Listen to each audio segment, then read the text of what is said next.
Hello guys, एक बार फिर से स्वागत है आपका मेरी इस नई वीडियो में। आज की वीडियो में हम बात करने वाले हैं कि अगर आपने लोन का ईएमआई नहीं भरा तो आपके साथ क्या हो सकता है। ऐसा होता है कि जब लोन डिफॉल्ट होता है तो एक डर मन में आता है सबको कि क्या मेरे खिलाफ केस रजिस्टर्ड हो जाएगा या मुझे जेल में बंद कर लिया जाएगा। तो ये सारी चीज़ें हम जानने वाले हैं कि क्या ऐसा होता है और अगर ऐसी कुछ प्रॉब्लम है तो उसका सॉल्यूशन क्या है, और साथ ही साथ इसका सॉल्यूशन जानेंगे कि कैसे आप लोन को अप्लाई करेंगे तो आपको फ्यूचर में कोई भी प्रॉब्लम नहीं आने वाली है। तो बिना किसी देरी के वीडियो को स्टार्ट करते हैं। तो देखो भाई, पर्सनल लोन का अगर ईएमआई नहीं भरा तो उसमें आपको क्या क्या प्रॉब्लम आ सकती है उसके बारे में यह वो डिपेंड करता है कि आपने लोन लेने से पहले क्या क्या डॉक्यूमेंट्स दिए हैं। कुछ लोन ऐसे होते हैं, जैसे कि कुछ पर्सनल लोन हम अप्लाई करते हैं तो वहाँ पे क्या है कि आधार कार्ड पैन कार्ड तो मांगा जाता है, लेकिन अपने पैसे की सिक्योरिटी रखने के लिए वो आपसे ब्लैंक चेक मांगते हैं जिसको आपको साइन करके देना रहता है। अब यहाँ पे ये साइन करके क्यों चेक मांगते हैं? वो ब्लैंक चेक इसलिए मांगते हैं क्योंकि अगर आप ईएमआई का पेमेंट नहीं कर पाएंगे तो वो उसी चेक में अपना अमाउंट भर के जितना भी ईएमआई रहेगा, जितना भी टोटल लोन रहेगा, उतना अमाउंट उसमें डाल के बैंक में लगा देंगे। और जब वो बैंक में लगाएंगे तो क्या होगा कि आपका जो है, अगर बैलेंस रहेगा आपके अकाउंट में तो पैसा कट जाएगा, अगर नहीं रहेगा तो आपका चेक बाउंस हो जाएगा। और अगर चेक बाउंस होगा तो फिर पता ही है कि चेक बाउंस का केस रजिस्टर्ड होता है।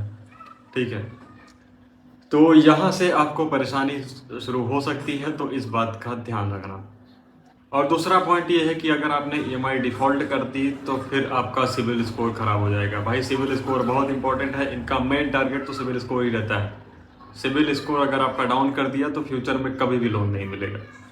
और इसके बाद आपके साथ क्या हो सकता है कि आपको रिकवरी एजेंट का भी सामना करना पड़ सकता है। रिकवरी एजेंट कभी कभी घर आ जाते हैं और इसके बाद धमकाते भी हैं आपको, और आपको कुछ नोटिस वगैरह भी भेजते हैं। कभी कभी ये फेक पुलिस वाले बन के आपको व्हाट्सएप पे मैसेज करेंगे, कॉल करेंगे, परेशान करेंगे, आपको डराने की कोशिश करेंगे कि किसी भी तरीके से ये पैसा ले ले। लेकिन एक बात का ध्यान रखना है कि उस लोन को पे करने के चक्कर में आपको दूसरा लोन नहीं लेना है, नहीं तो भाई और बुरे फंस जाओगे। क्योंकि एक लोन का तो इंटरेस्ट आप पे कर ही रहे हो, एक लोन का और इंटरेस्ट आपको भरना पड़ जाएगा।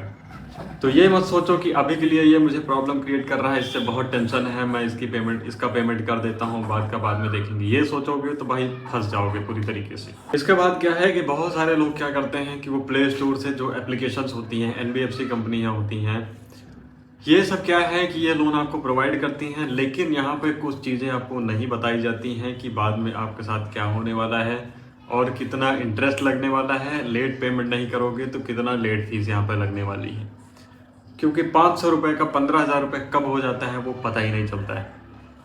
और यहाँ पे एनबीएफसी कंपनियाँ क्या करती हैं कि जब भी आप लोन अप्लाई करते हैं तो आपके कुछ ऐप्स ऐसी होती हैं जो कि आपके फ़ोन का पूरा एक्सेस ले लेती हैं, जैसे कि लोकेशन क्या है, कॉन्टैक्ट लिस्ट में कौन कौन से नंबर हैं, आपकी गैलरी का एक्सेस। वो जब चाहें आपकी गैलरी का उसी एप्लीकेशन से एक्सेस ले सकते हैं, जो फ़ोटो चाहें वो फ़ोटो ले सकते हैं। और इसके बाद जो है आपके एसएमएस का रिकॉर्ड्स देखते हैं और इसी परमिशन का बाद में मिसयूज़ करते हैं। कैसे मिसयूज़ करते हैं कि आपने जैसे लोन डिफ़ॉल्ट कर दिया तो ये क्या करेंगे कि आपके फ़ोन में जितने भी नंबर सेव हैं वो सारे नंबर अपने सिस्टम में सेव करेंगे। उसके बाद उनका एक व्हाट्सएप ग्रुप बनाएंगे, ग्रुप बना के उसमें गाली गलौज करना चालू करेंगे।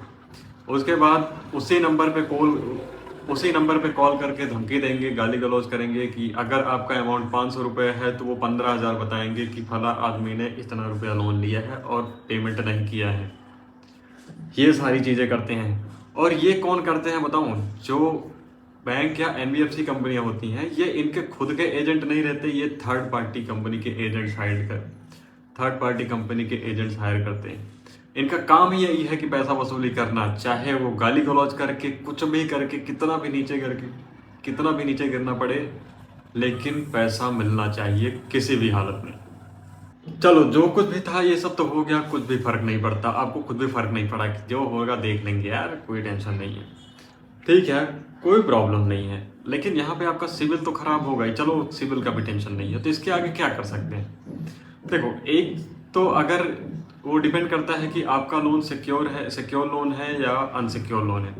अगर अनसिक्योर लोन है तो आपको ज़्यादा प्रॉब्लम नहीं आने वाली। अगर सिक्योर लोन है, सिक्योर लोन मीन्स कि आपने किसी के अगेंस्ट लोन लिया है, जैसे कि आपने कोई प्रॉपर्टी पे किसी प्रॉपर्टी पे लोन लिया है या आपने गोल्ड लोन लिया है, ये सारी चीज़ें होती हैं। तो अगर मान लो कि गोल्ड लोन है, आपने पे नहीं किया, तो आपका गोल्ड जो है वो जब्त कर लिया जाएगा, उसको बेच के अपना पैसा वसूली कर लिया जाता है। और प्रॉपर्टी के अगेंस्ट है तो भाई प्रॉपर्टी की पता है नीलामी वगैरह हो जाती है, ये सारी चीज़ें होती हैं। तो अगर अनसिक्योर लोन है तो इस सिचुएशन में क्या करना है?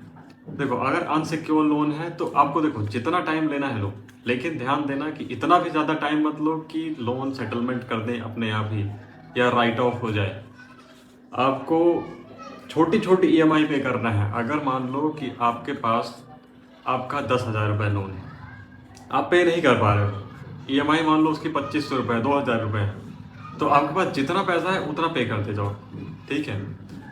आपको कंपनी को मेल भी कर देना है कि देखो भाई कि आप चार्जेस मत लगाओ, मैं थोड़ा थोड़ा करके पे कर रहा हूँ। इससे इससे अच्छा कि मैं पे ही ना करूँ, मैं थोड़ा थोड़ा पे कर रहा हूँ, बात खत्म।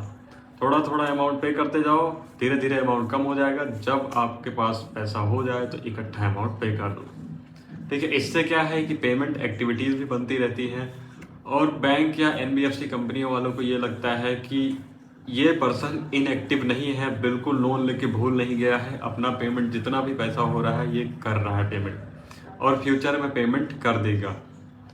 तो ये चीज़ें होती है।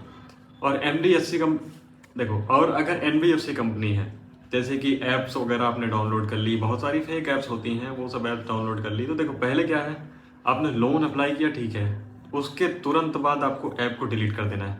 ऐप डिलीट कर दो, उसकी सारी परमिशन जो है वो सारी परमिशन हटा दो। और जो है इस बात का ध्यान रखना कि वहाँ पे जो रेफरेंस नंबर आप देते हो, वो रेफरेंस नंबर आपके पिताजी का, आपकी माताजी का, इनका किसी का नहीं होना चाहिए। वो नंबर फेक होना चाहिए, नहीं तो अगर लोन डिफ़ॉल्ट होगा तो वो सीधे उनको ही फ़ोन करेंगे और गाली गलौज करेंगे। तो ये सारी चीज़ें होती हैं। और मैं आपको बता दूं कि ये जो ज़्यादातर नोटिस जो बना के भेजते हैं आपको व्हाट्सएप पे, वो 90% फेक ही रहता है। 90% फेक नोटिस बना के भेजते हैं, एडिटिंग करके भेजते हैं। ध्यान से देखोगे तो आपको सब पता चलेगा। जैसा कि मैंने स्टार्टिंग में बताया था कि आपको ये डर है कि पुलिस केस हो जाएगा, तो भाई ऐसा कुछ नहीं है, क्योंकि ये जो है लोन वाला जो पूरा मैटर होता है ये सिविल कोड के अंदर में आता है। और सिविल कोड में क्या है कि बहुत टाइम भी लग जाता है अगर कोई केस वगैरह होता है। और फिलहाल अनसिक्योर लोन है तो इसमें कोई कोर्ट में जाता भी नहीं है, ठीक है। तो ये बात से बिल्कुल निश्चिंत रहना। बाकी अगर वीडियो हेल्पफुल लगी हो तो वीडियो को लाइक ज़रूर कर देना। अगर आपको पर्सनल लोन से रिलेटेड कोई भी क्वेश्चन है तो मुझे आप कमेंट सेक्शन में पूछ सकते हो, मैं उसका रिप्लाई ज़रूर दूंगा अगली वीडियो में। तब तक के लिए bye bye and take care.